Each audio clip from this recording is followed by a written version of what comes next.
Hello there. Allow me to introduce myself. My name is Ash from the popular space horror film known as Alien. Imagine my surprise when the boys from the Holocaust asked me to open the show for them this week. It's quite an honor. And given their penchant for aliens references, it seems fitting that I, the original psychotic android, open the show. And not that stupid news bot idiot. I mean, you the listeners still don't understand what you are dealing with, do you? The perfect podcast. Its structural perfection is matched only by its hostility. I admire the Holocaust's purity. It's a survivor, unclouded by conscience, remorse, or delusions of morality.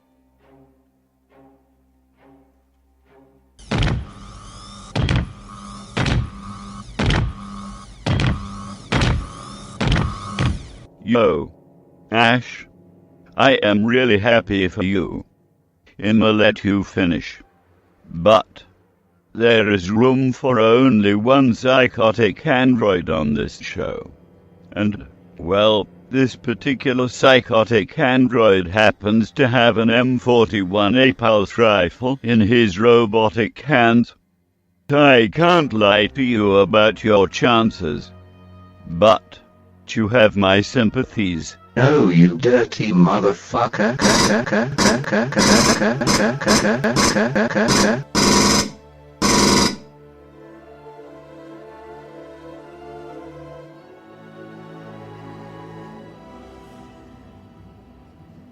We are the Holocaust.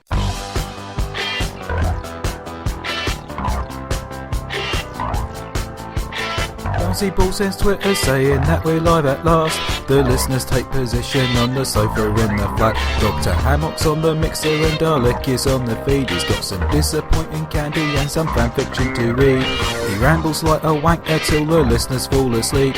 They wait to find the news spot drawing pictures on their arse. And joystick discharge nick their cash. We are the Holocaust, the Holocaust. Hammock's got some foreign muck and letters from the post. The man from the video shop will tell you of his woes. The newsbot answers letters from the lovelorn and the lost.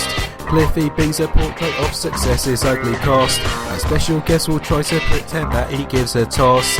Meanwhile on the banter there's a couple of drunken twats who say we're Hock and Dalek and we are the Holocaust, the Holocaust.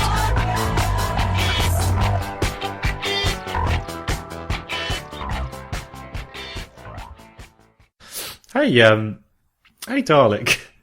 Yes, Dr. Hock, you old salt. Tell me what's going on. I'm going to warm up your cockles with a little quiz. You up for Oh, that? that sounds like fun. Yeah, I'm up for that. This quiz is entitled Joystick or Stick of Joy. I figured that was the best I could do given the 5 minutes I had to write a title. You have to tell me whether the following names of a product are a joystick from joystick history, or are, how can I put it, sexual aids of a type. Marital augmentation. Marital augmentation. I should advertise those. Hi, I'm the voice of sex, and I approve of this marital augmentation. Joystick or Stick of Joy, approved by the Dalek Sex Marital Augmentation Society. Wonderful. Here's the first one. Shoot all over me. The Thrustmaster Hot Ass. I'm going with sex toy. It's actually the Warthog joystick from the company called Thrustmaster. Next one. I know, who'd have thought? Hot ass. Hot Ass, yeah. It could be spelled Hot Ass, but that wouldn't help me at all, would it, really? Give me a second, I have to update my Amazon wish list. Jive 10. I'm going to say sex toy because it sounds quite innocuous. Yes, that's correct. It's a Mini-Mate 10-speed mini vibrator. How about this one? The Conqueror 3. That's the joystick. Damn it! Yep, quick shot. The Black Widow. I'm pretty sure that's both. Maybe it is, but we'll give you that one. Yeah, it's Joystick by Speedlink, and probably. To be honest, most of these are both. Let's be honest. If you nip into any shop in Soho, you will find a Black Widow. You'll find. If you call something the Thrustmaster, I doubt you're going to have been. Your brain is going to have been alone in forging that connection in the fires of Mount Doom. Dong. The Pro 3000. Joystick. Correct. Kempson 2 Competition. Yep, Kempson Competition Pro. I see. We've got an expert in the house. The Champ. Ooh. I'm gonna lean towards sex toy. You're probably right, but for the purposes of this game, it's an old Commodore single button joystick. The Intruder 1. Is it a joystick? It's a joystick quick shot flight stick, yeah. Okay. Yeah, oh yeah, it was that flight simulatory thing, I remember now. The RO Python 7. I'm 99% sure that Python is a joystick manufacturer or brand. This is a 7-speed vibrating bullet. Yes. Apparently they're fantastic. The Destroyer SV123. Joystick. Correct. Quick Joy 3 crossover. The Toy Joy. Sounds almost adorable. Sex toy. Correct. It's a funky vibrator, apparently. Apparently it's $3.99. Funky vibrator. Does it have an afro? One would hope so. At the The base. It's got 2 afros at the base. Yeah. The slick stick. Joystick. Correct. Suncom 1-button Atari style. The hot stuff. Sex toy.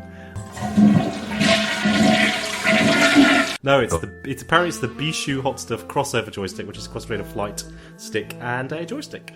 The Speed King. Come on. Joystick. Correct. Connex. The Joy Board. That's a joystick.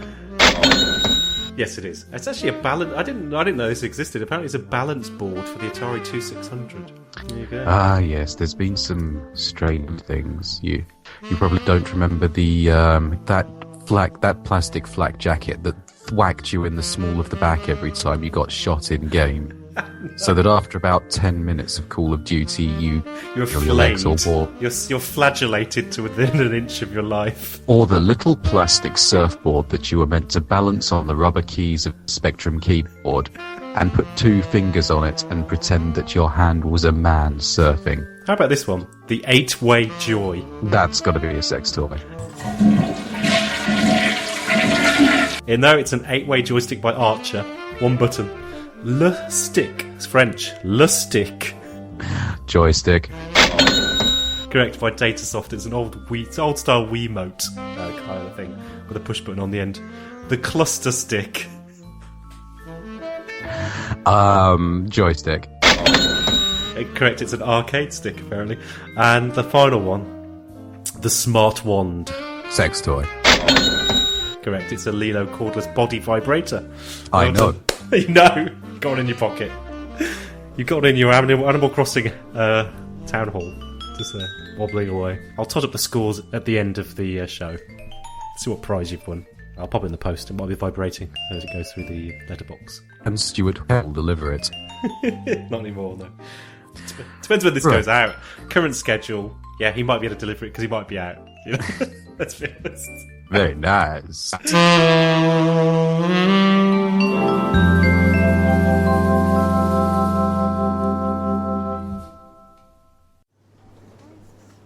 Hello, I'm a man.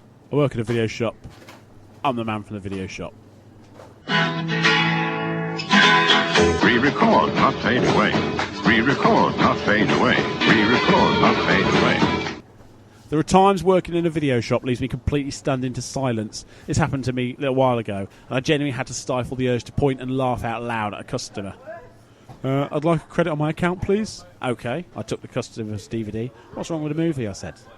It wasn't what I thought it was. Right, okay.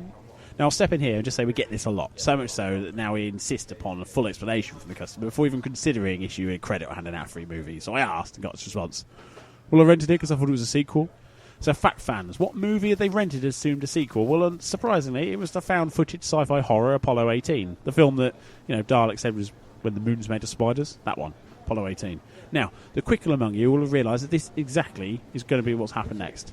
Tom Hanks wasn't even in it. So I can excuse the potential misstep of assuming that Apollo 18 was a sequel to Apollo 13. I guess it could have been. But the customer actually watched the whole thing right up until the end, and he even then thought it was a sequel. The only clues they had, it seems, comes from this explanation, was that Tom Hanks wasn't in it, and then they realised they hadn't seen Apollo 14, 15, 16 or 17. 17 was the best. It was the one that set in space. Now, what made this even more incredible was the customer behind the customer issued in and said, "Oh, it's not a sequel, I'll get something else in." Genuinely stunned at this point, I assumed it was some kind of prank, much like that skit for the Balls of Steel thing, the hidden camera show that doesn't star Christopher Walken, when the militant black guy attempts to rent Cocoon with hilarious results. If you haven't seen it, go and look for it on YouTube. It's hilarious. What do you say? Cocoon, sir. You called me coon? Who you calling coon? I asked you for a movie, and you are inciting racial hatred? Motherfucker, give me Police Academy. It happens a lot, though. Any film with a number in it will automatically be considered a sequel, with Super 8, District 19 and Rita Sue and Bob 2 all being mixed up as sequels at some point by customers. Well, maybe not that last one, but the others for sure. And one kid in a shop bragging to his mates that he'd seen the first 12 movies in the Assault in Precinct series. Yeah, I snarled as well. But there's the thing. One of those unnerving facts about video shop customers, they really do believe anything they read, even if it is rather unfeasible. Re-record, not fade away. Re-record, not fade away. Re-record, not fade away. Do you like sitting there listening to a Z-list internet celebrity talk in a confusing, ill-thought-out and borderline sexually inappropriate way? Well, I don't get paid to do it. I must enjoy it. Good. Well, let's do the Cliffy tweets then. Way!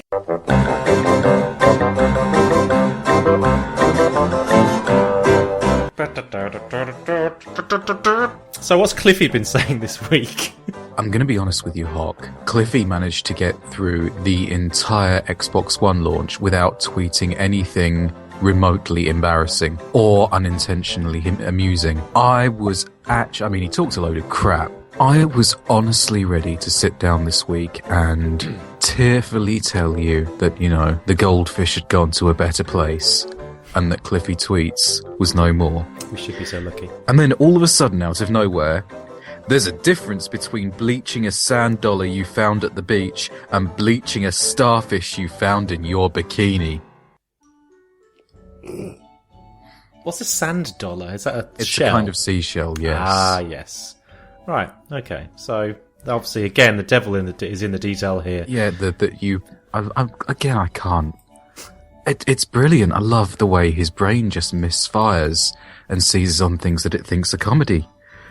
You do not find an arsehole in your pants. If you do, then you probably skipped quite a few days in biology class and spent them eating paint instead. That's one sweaty stigmata you're leaving there. And speaking of sweaty stigmata, this from earlier this week, I have a stage 5 clinger. Are these two connected? I don't know, but it was followed up by never masturbate with fake tan. Of course, those of us in the know, not that I do use that shit, but those of us know that if you buy a decent self-tan, you also get a kind of a descaler for the hands that you can use. A salty descaler that you can use on the palms to get rid of those dark, guilty stains. Those dark, guilty palms. Your stage 5 clingers. I don't know what to make of that one. These tweets that are just shat out by this twat. Like this one, you mean? Has anyone actually confirmed which mountain yields Mountain Dew? Do you know what? There's nothing quite like a Twitter user acting like a Facebook user and only ever posting leading statements. It's not like saying, did anyone ever confirm if Gatorade is made of real gators? Because that's reasonable. You see, lemonade is made of lemons, so it makes sense that Gatorade would be made of gators. But Mountain Dew is not a product that's squeezed from mountains. Nobody is saying, does Lily Dew lily dew made of real lilies? Is mildew really wrung from Millhouse from The Simpsons? The issue I've got is that everything that he fucking tweets is it almost has an invisible pause and a hey, hi, anybody? Yeah? Is Am anybody I there? right? Oh, yeah, exactly. Afterwards. Hashtag invisible am I right? Just as I was wondering whether this was all a self-aware cry for help, today he tweeted, "Thank God I'm no longer relevant." God. So does that close this section forever? I don't know. What does that mean? I was going to tell you it was closed last week, but I think one thing we've learned is never count CliffyB out when it comes to talking desperate, confusing shit. We've been part of something. We've I been know. part of a realization here. Yeah, it's like the cube, isn't it? Peter Molyneux's cube. It's the journey that's been important, and the raw data on the one-off brain wrong of a man mental that it's produced. Nice. That's been the important thing.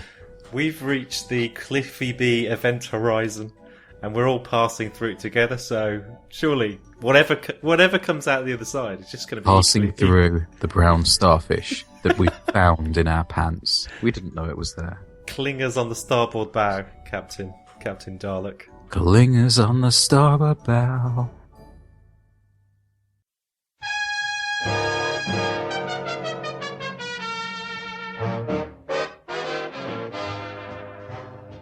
Joining me on the Holocaust this week is the Siskel of Spreaker.com, Sunderland's favourite son. It's Stuart from the Monday Movie Show. Well, I wouldn't actually say Sunderland's favourite son. One of the most hated people in Sunderland, probably. Well, achievement unlocked then. Yeah. The reason I wanted you on the show this week is because Cracked had a rather fascinating short look at why 3D television is dying. I'd like to hear your reactions to some of the points raised. First of all, I would imagine that you view 3D in movies in rather the way that I view the Wiimote. It's there, but the fact that everybody seems to think that they've got to pander to it is at best an annoyance and at worst actually holding the whole art form back. I've never liked 3D. I've always been one of these people who's hated 3D because I've always seen it as a fad. You look at it when it originally came out with the stupid glasses, the cardboard glasses, and it never worked then, and it doesn't work now. No matter how advanced technology has become, I still think 3D is a major fad. I kind of think of it as being like the dogs in the new... Is it Call of Duty that had the dogs? Yeah, Call of Duty has dogs in it, yeah. Yeah, and suddenly it would be as if instead of saying... When they saw Avatar, instead of saying, well, yes, that had really good dogs in it, saying, okay, all video games have got to have dogs in now. Who let the dogs out?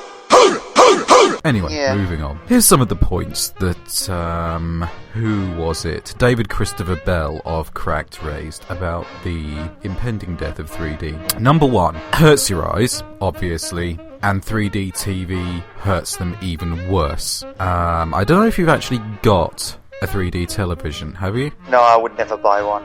I honestly do not see the point of them. Well, it's letting the side down a bit, isn't it? Yeah. Andy's actually got a 3D projector. So he's got one and he's an advocate of 3D. And so he thinks that 3D isn't a fad and it can actually make a movie experience better or a TV experience better. And I just think that's bollocks, to be honest. Well, Andy's bound to have one because he's a 3D advocate. But, you're a northerner, and as everybody knows, you're all on the rob. So it's letting the side down a bit not to have one.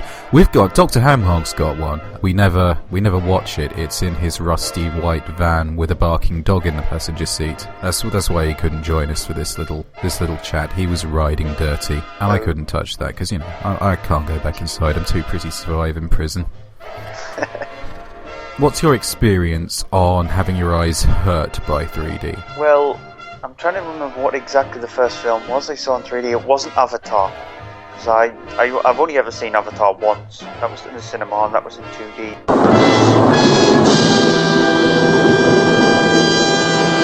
I thought it was a good film, but I didn't think that 3D was going to enhance it. Obviously, James Cameron was harking on about how brilliant it is in 3D, etc. So I think, if I remember correctly, it was Piranha. So Alexandre Aja's Piranha. I think that might have been the first film I saw in 3D.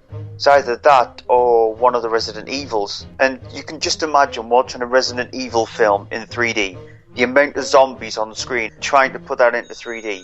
When I went to see Piranha, I was sort of like sat at an angle, so it didn't annoy us that much. But when I went to see Resident Evil, my eyes felt like they were bleeding. I did go to see Piranha, but I didn't watch the film. I sat behind people with a trombone, and every few minutes I went, "Have a piranha!" Have you had a shot on the 3DS? Yes, I have. Did it hurt your eyes? No, because I had the slider all the way down. When I did try the 3D, I slid it up just slightly, and so you get a slight little hint of 3D in it. I never actually put it all the way up to the top because I just thought, I'm not going to get anything out of the 3DS if I did that. It's an interesting one. I seem to be one of the people with the mutant healing factor that just allows me to use the thing. Everybody I know starts throwing up and seeing Jesus if they use it. Mine though. Having said that, I have had the thing turned off, had the 3D function turned off almost exclusively since I bought a 3DS XL. That is a harsh mistress. Yeah, I would guess it would be. Here's an interesting thing. Most people who bought a 3D TV are not using the 3D. I could actually see that. If you look at beyond 3D Blu-rays, there is very little content out there for 3D. I know a lot of 3D TVs have this ability to change a 2D picture into a 3D picture, but then what's the point of doing that? Why would you do that anyway? Apart from 3D Blu-rays, you've just got Sky's own 3D channel. Virgin has a few content on their on-demand service where it's in 3D, but there's very little content out there in 3D, and I think even though a lot of them jumped on board at the start, Sky especially, they're backtracking away from it now because they Disney have just shut down ESPN 3D. Yeah. Can you guess? Just give me a ballpark figure. Say to the nearest 100,000. How many people do you think are watching these 3D dedicated television channels? I wouldn't think that would be pretty high because what Sky has had to do is they give the content of the 3D channel if no matter what package you've got. As long as you get like entertainment and that's it, you get the 3D channel, but it depends on what added extra package you get on top of that. So I wouldn't even guess 100,000 actually. I would probably see about 60,000 if that. It's actually 115,000 homes are watching the 3D channels, which is like, when I read that, I blinked and had to read it again to make sure I'd read it right. That's not even enough for a statistic. No, a lot of these small channels on Sky, I don't think they would be, I think they get much more than that. Maybe it's like 500,000 views a month, so 115,000, that's nothing. I mean, more people watch Pick TV than are watching the 3D channels. More people remember Oh No, It's Selwyn Froggitt. More people bought the Mrs. Brown box set.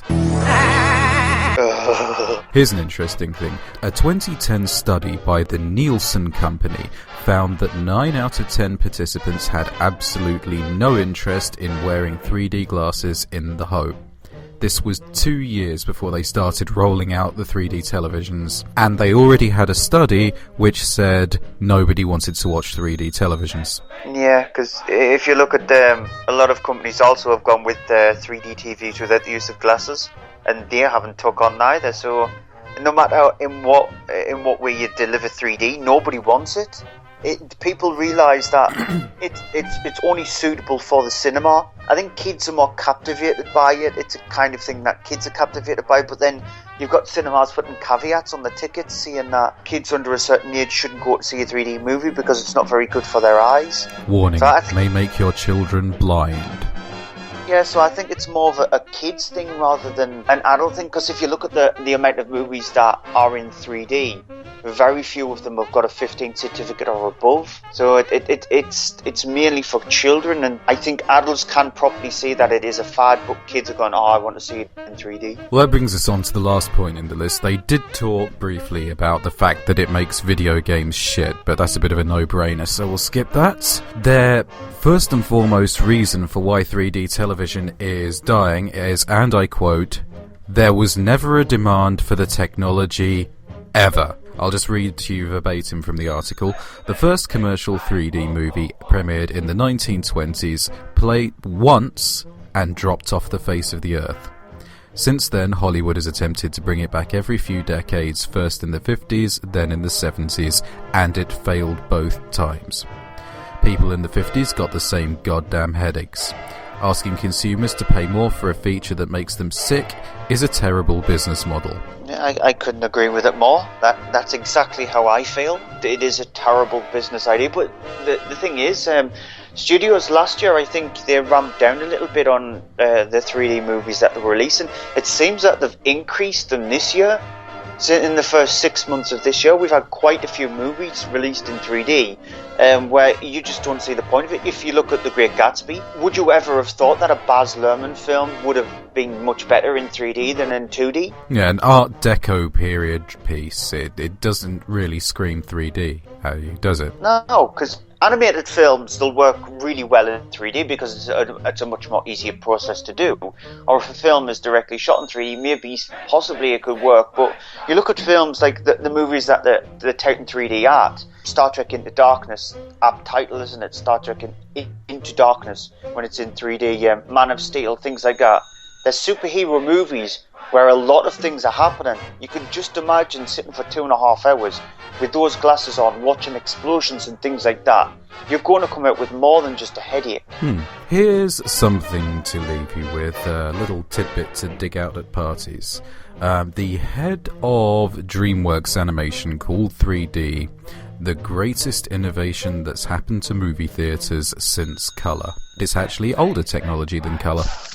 It's the kind of thing that somebody at Microsoft would say when they screwed up the Xbox One announcements. And on that bombshell, Stuart, thanks very, very much for joining us on the show.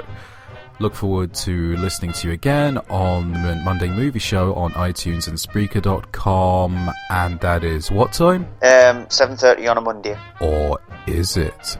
Randomly, actually, in July there might be one time where it might even be a Tuesday or a Sunday, I don't know. It was Sunday last week. It was, that's because it was Andy's fault. And the week before that it was 8 o'clock because of E3. He's the thin end of the wedge. Yep. You need to dump him now if you're ever going to get a career on UK Gold. The high levels of my career at UK TV Gold. How are we not on the proper radio? I don't think they would let me. The Nintendo 3DS and PlayStation Vita handhelds have both enjoyed high-profile releases recently. The Nintendo Town Builder Animal Crossing and Dennaton's Hotline Miami have been spoiling and bulging the pockets of portable gamers. But which game is the best? There is only one way to find out. Tonight, we are going to witness the most anticipated match in history for the heavyweight championship of the world. Are you ready? Are you ready? For the thousands in attendance and the millions around the world, ladies and gentlemen, let's get ready to rumble!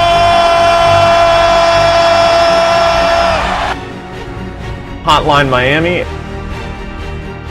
Animal Crossing. Hotline Miami. Animal Crossing. Hotline Miami. Animal Crossing. Hotline Miami. Animal Crossing. Hotline Miami. Animal Crossing. Hotline Miami. Animal Crossing. Hotline Miami. Animal Crossing.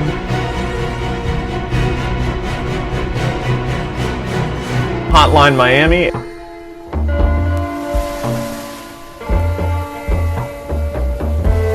Hotline Miami.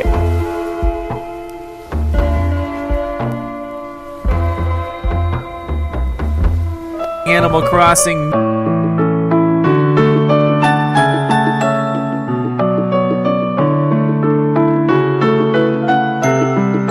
Animal Crossing.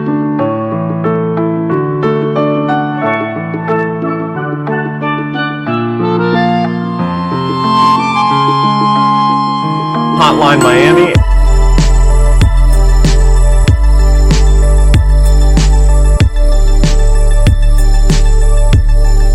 Hotline Miami.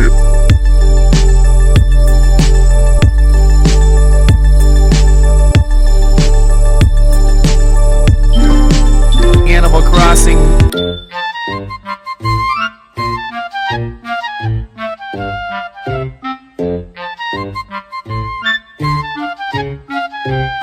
Animal Crossing.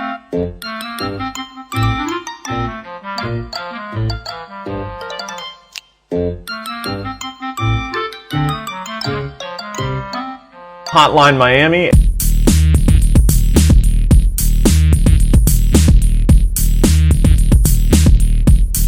Hotline Miami.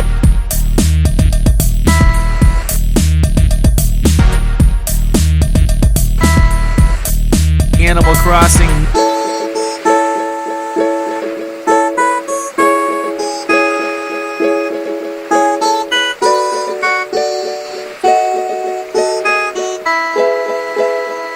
Animal Crossing.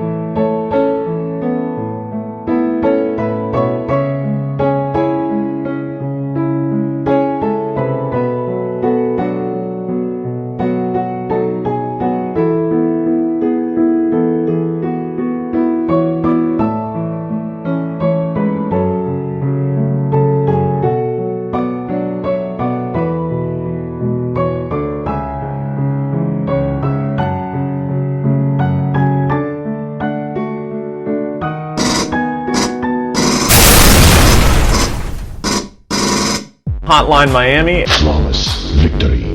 Fatality.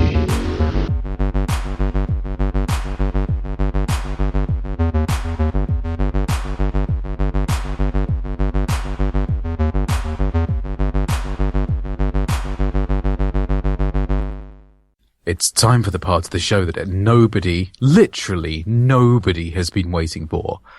2 Girls, 1 Hock, in which I continue to prove that despite Dr. Hock's behaviour, I am an objectively worse person than him. What an excellent day for an exorcism. You'd like that? Intensely. It would bring us together. Right. Guess what we got for you this week, Hock? Is it Skylanders? Nope, it's My Little Pony again. What's that? Ah, shit, right. Might have guessed, actually. Yep, Hasbro have made us a My Little Pony theatrical movie. Now... next month! Fuck. Next month, yes. Drop now, that on let's say you are in charge of a movie about ponies. What would you think was expected of you? A full palette of 16 colours. You keep it away. An undersoiling of political and social satire. Yeah. Lots of squeeing. Yeah, not listening to you. Would you expect that ponies were part of the equation? Yeah, given. Yeah. What's the title of the film? So you know, if so you would never have come up with Sonic Underground. You would never have been there in the office having to explain yourselves after being given the brief. make a cartoon about a fast hedgehog and the weird fat old man that he fights, and having come up with a product about alien rebels fighting a revolution with musical instruments. You would never, but the producer of the network wouldn't have been sat there saying, "God damn it, Dr. Hamhock, you had one job." Yeah, normally you'd get at least a one-page PowerPoint with if you're describing Sonic over the phone to somebody making the Sonic film. There'd be two pictures: fast hedgehog, slow hedgehog, big arrow. This one is what we want.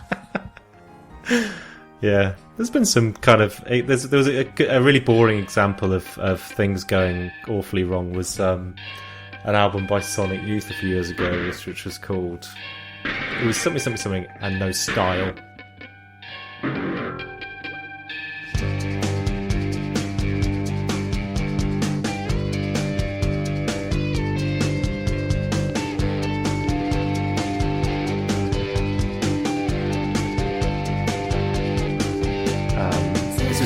Over the phone, and it was misheard, and their album went out with no star on the front cover instead of no style. Is this a great example of that, or is it just genuinely missing the thread? Let's have a look, shall we, as Dr. Hamhock watches the video, you at home hear the audio, and he reacts in live time. Stand back, internet, and watch my magic. This before I press play, I'd just like to say this is probably the closest. This is closest the format has got to its namesake, in that I am sitting in front of a screen, going to watch a video for the reaction. Whereas previously, you just talk about something and I'd nuke it from orbit. Whereas now I'm going to sit. It's the only way to be sure. Hopefully, there aren't going to be ponies shitting into each other's mouths, but I wouldn't put it past them. Right, should we do this? Let's do this like bruises. Right. I am excited, but I'm a little nervous too. Twilight! You'll soon know more about this place than even I do. Oh, portals. The fuck? Oh no. What am I? Even I'm going, oh no. I'm kind of feeling for the brand at this point. You must be new here. It's gone wrong. It's gone brats. My name's Smelling Sparkle and Pinkie Pie. Oh, I'm sorry. I'm really feeling for you at this point. I'm actually maybe starting to appreciate that My Little Pony and its original, the original source material is probably, you know, a wonderful thing in comparison. Oh god. No. No. You do realize that's not a real word, right? In movie theatres from June 16th. I'm sorry, Dalek. I'm really sorry. Oh, it burns! For those of you at home, I should point out Dr. Hamhock has just watched a trailer for a My Little Pony movie with no ponies in it, because the plot of My Little Pony Equestria Girls is that the main characters pursue a villain from the Crystal Empire, just in case you're keeping up with My Little Pony continuity, into our world, where they are transformed into human girls and have to face their biggest challenge ever: high school! The internet is burning to the fucking ground with drama. It's beautiful. It's like being there at the Fall of Rome. I wish to God I was making this up. This is almost role reversal. I should be telling you about this.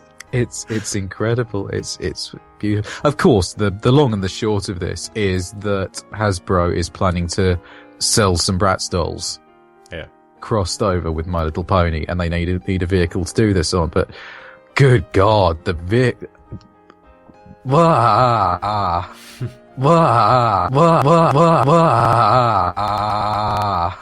don't even know where to start. I don't even know where to start with that. We've got, what was it, a 1.5-minute trailer for a My Little Pony Friendship is Magic product. There was one attempt at a joke by Pinkie Pie, and it wasn't funny. And the musical number, rather than sounding like the usual overblown Andrew Lloyd Webbery shit that we love from the show basically sounds like J-pop from the 10th circle of Final Fantasy Hell. I'm a massive fan of that whole circle of animators. My Little Pony Friendship is Magic is by Lauren Faust, who is responsible for Codename Kids Next Door and Foster's Home for Imaginary Friends. Mm-hmm.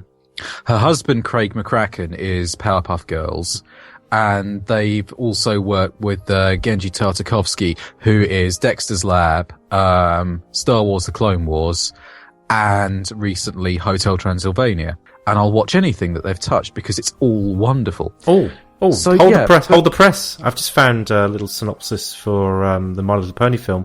A champion high school cheerleading squad discovers its previous captains stole all their best routines from an inner city school and must scramble to compete at this year's championship. Oh no, sorry, that's Bring It On from the year 2000. Sorry, carry on. Well, that's kind of dropped a girder in front of my train of thought. My limping, sleep-deprived train of thought. But yes, who wanted this? I found the correct synopsis now. Here we go. A high school jock makes a bet that he can turn an unattractive girl into the school's prom queen. No, that's She's All That. No, here we go. A high school girl is invited to a party by the most popular boy in school. Only trouble is, she's grounded. That's Picture This. Sorry, I'm getting it confused. Oh, this is it. Here we go. A mother and her daughter confront the intimidation of teen peer pressure and the emotional, brutalizing social rituals of high school. That genuinely is the film. I mock My Little Pony as much as I can do, but inside I know it's probably a good product, and I'd probably enjoy it, but there's other things that over and above it that I've got to get through. But there wouldn't be this healthy relationship if I was just on board, would there? I actually like the sound of most of the My Little Pony stuff that you talk about. But it wouldn't be right if I wasn't ripping the shit out of you for it. It just wouldn't be right, would it? It's called Dynamic. On your behalf and on behalf of all the bronies out there, I'm going to gracefully nuke that shit from orbit. But unfortunately, we all know that nuking a trailer is not going to get rid of the film, so that's just tough shit. I say we nuke the entire site from orbit. It's the only way to be sure.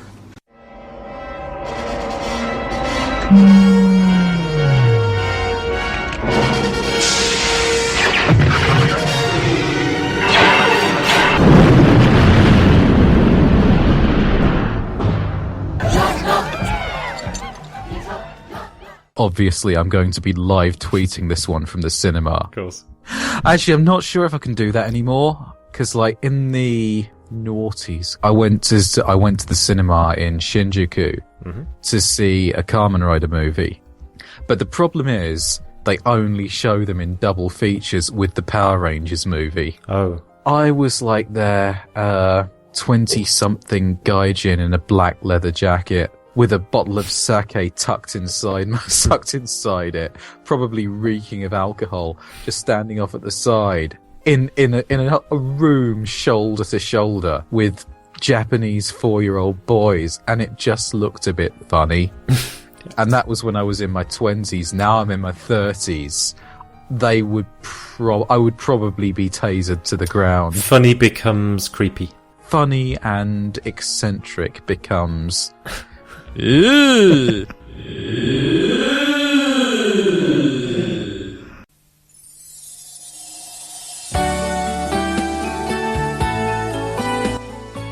you've enjoyed the Holocaust, why not try these other fine holiday destinations? Visit the Picturesque Monday Movie Show, which has basically the only movie reviews worth a fuck now that Ebert's curled his feet up. Make a side journey to the quaint Gamescast to enjoy their fine wines, gaming chit-chat, and to meet Britain's only spherical human. On Friday, the circus comes to town, courtesy of the Mature Gamer podcast and its fascinating menagerie, including the coated man and the girl who can only communicate via sex noises. And for those of richer blood, no true connoisseur of burping and swearing at the internet can afford to miss What a Fool Believes, the web's second finest purveyors of aliens references and saying cunt a lot.